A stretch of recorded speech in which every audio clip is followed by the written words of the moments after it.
Assalamualaikum warahmatullahi wabarakatuh. Kenalkan, nama saya Bagas Ardika Waludin. Saya berasal dari Universitas Mercubuana Pejaten, jurusan S1 Akuntansi. Tujuan dibuatnya video ini adalah untuk melengkapi tugas besar 2 mata kuliah Lembaga Keuangan Syariah yang diampu oleh Ibu dosen Dina Maulisa SEMSI. Di video kali ini, saya akan memaparkan makalah yang bertemakan produk pasar modal syariah. Latar belakang. Pada beberapa dekade akhir-akhir ini, pasar modal syariah mengalami pertumbuhan yang signifikan.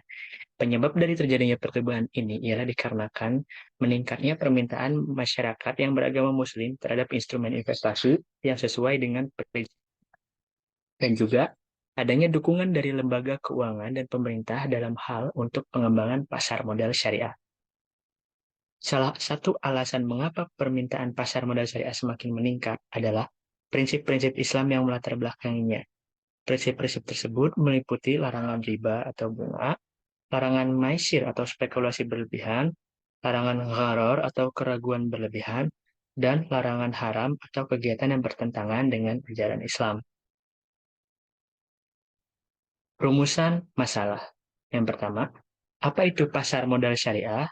Yang kedua, apa saja produk pasar modal syariah yang saat ini tersedia di pasar? Yang ketiga, bagaimana pertumbuhan dan perkembangan pasar modal syariah dalam beberapa tahun terakhir? Yang keempat, apa fungsi dari pasar modal syariah? Tujuan. Penulisan makalah ini bertujuan untuk dapat memberikan informasi dan pemahaman tentang pengertian apa itu pasar modal syariah, lalu juga untuk memberikan informasi mengenai apa-apa saja produk yang ada di pasar modal syariah yang saat ini tersedia di pasaran. Lalu untuk memberikan informasi tentang bagaimana pertumbuhan dan perkembangan pasar modal syariah dalam beberapa tahun terakhir, dan juga untuk mengetahui apa saja fungsi dari pasar modal syariah. Yang pertama, pengertian pasar modal syariah. Menurut Undang-Undang Pasar Modal Nomor 8 Tahun 1995 atau UU PM, pengertian pasar modal meliputi kegiatan yang berkaitan dengan penawaran umum dan perdagangan efek. Perusahaan publik yang berkaitan dengan efek yang diterbitkannya, serta lembaga dan profesi yang berkaitan dengan efek. Berdasarkan definisi tersebut, terminologi pasar modal syariah dapat diartikan sebagai berfungsinya pasar modal menurut UU PM yang tidak bertentangan dengan prinsip syariah. Oleh karena itu, pasar modal syariah bukanlah sistem yang terpisah dari pasar modal secara keseluruhan. Secara umum, fungsi pasar modal syariah tidak berbeda dengan pasar modal konvensional. Namun, pasar modal syariah memiliki keistimewaan, yaitu produk dan mekanisme transaksinya tidak bertentangan dengan prinsip syariah. Yang kedua, produk pasar modal syariah yang saat ini tersedia di pasar. Yang pertama, ada saham syariah. Adalah saham yang diterbitkan oleh penerbit yang sesuai dengan prinsip syariah dan diperdagangkan dalam cara syariah, termasuk dalam daftar efek syariah atau DES yang diterbitkan oleh Otoritas Jasa Keuangan atau OJK atau oleh perusahaan yang diberi wewenang oleh OJK. Lalu yang kedua ada obligasi atau sukuk. Adalah sekuritas syariah berdasarkan sekuritisasi dan disklasifikasikan sebagai sekuritas pendapatan tetap. Penerbitan, penggunaan, dan perdagangan obligasi syariah tidak bertentangan dengan prinsip syariah. Ini terdiri dari obligasi pemerintah dan korporasi. Lalu yang ketiga, ada reksadana syariah. Merupakan dana investasi yang pengelolaannya tidak bertentangan dengan prinsip syariah pasar modal. Dana investasi ini menginvestasikan dana kelolaan pada efek syariah berupa saham syariah, sukuk, atau instrumen syariah lainnya. Lalu yang keempat ada Extended Trend Fund Syariah atau ETF Syariah. Dana investasi syariah berbentuk kontrak investasi kolektif atau KIK yang sahamnya diperdagangkan di bursa efek. Lalu ada efek beragun aset syariah atau EBA syariah. Surat berharga yang portofolinya terdiri dari aset keuangan berupa piutang keuangan atau aset keuangan lainnya yang kontrak dan cara pengelolaannya tidak bertentangan dengan prinsip syariah pasar modal. Lalu yang terakhir ada dana investasi real estate syariah atau DAY syariah. Adalah efek syariah yang menghimpun dana dari pemodal untuk investasi pada aset real estate, aset terkait real estate, dan atau kas dan setara kas yang tidak bertentangan dengan prinsip syariah pasar modal.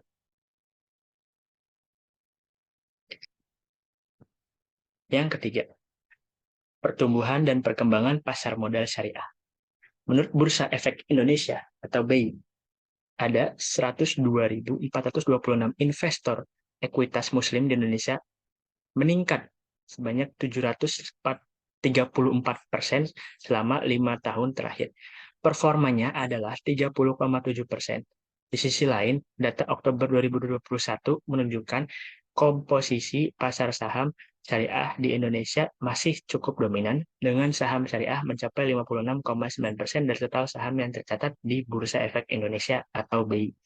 Pertama, peran Komite Nasional Ekonomi dan Keuangan Syariah dapat mengakselerasi, memperluas, dan mendorong perkembangan ekonomi dan keuangan syariah.